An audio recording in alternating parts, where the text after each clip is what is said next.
Hi everybody, Joe Kulas here. This is just kind of a little bit of a two-part review, I guess. Not anything necessarily specific, but as a lot of people follow, nothing fancy. I've been looking for a good Duracoater and possibly to Duracoat my own firearms in the future.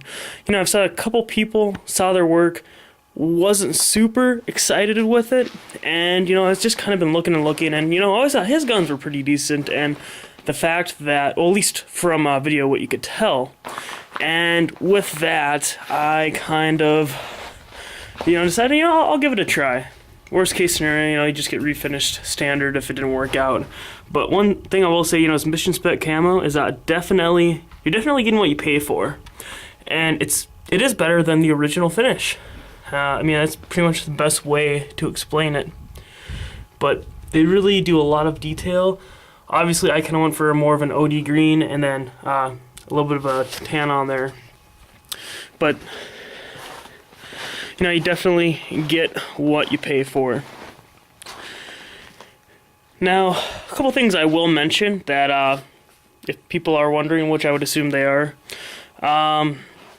Obviously, prices, check the site, but a couple things, for example, that they're not going to do is areas that are going to get marked up very, very badly. And what I mean by that is, for example, right here in the site, for the Troy sights, when you flip them up and they lock, if they were to do this area right here, eventually, going back and forth a lot, it's going to mark the crap out of the sight, and it will wear much more normally than the gun should.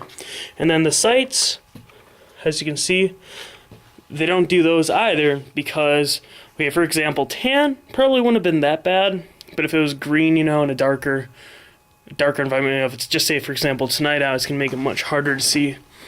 Actually, I'm going to pop this lower open as well. Just give me a second here. These gloves on, it is very, very hard.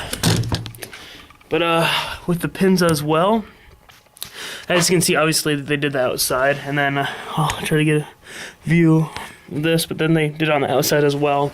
But for the inside parts that lock up a lot, they don't really do those, again, because it just kind of, it's going to get marked up more than it should.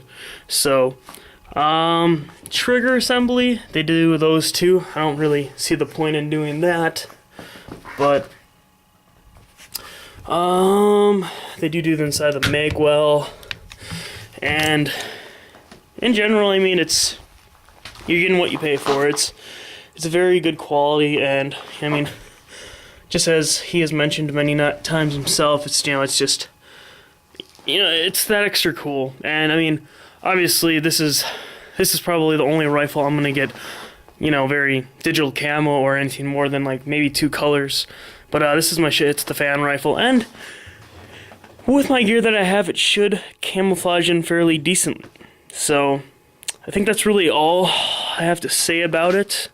Oh, and for example, too, on AR-15s, your charging handle, I don't know if anybody's ever really paid attention, but right here, if this is a Voltor, for example, you can even tell it was already starting to wear off. But they don't do areas, like I said again, that's going to wear. So with that said, it's a little bit, this is understandable, that's not, but if you want them to do it, I'm sure they would, except, it's going to wear, and eventually it's just going to, start wearing really bad.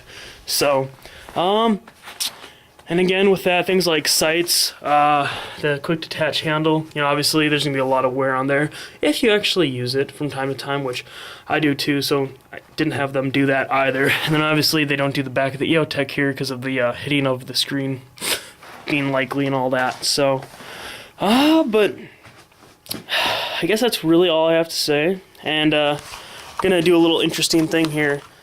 For some people that paid attention in one of the videos, I talked about 3 things that I like about my SBR, or sorry, 3 things that I do not like about my SBR that I'm going to be changing back to stock. And if you can either find that video and find what 3 things it is, because I'm going to swap them out, because they OD'd those too, just as you can tell. But when I swap those in, I'm going to do a slow view here too, but anyone that can guess those in the next video, I'm going to give a free AR mag too, and shipping everything. So, but yeah. So just be able to tell me what they swapped out, and I'll give you a free AR mag, whether you want to post it in the comments or send me a message. Either one really works. So, and hopefully, if you guys want to go with that mission spec camo, you end up doing it. If not, oh well, but it's definitely something worth its while, I think. So, I guess that's about it for this video, and check out my others and feel free to subscribe as well.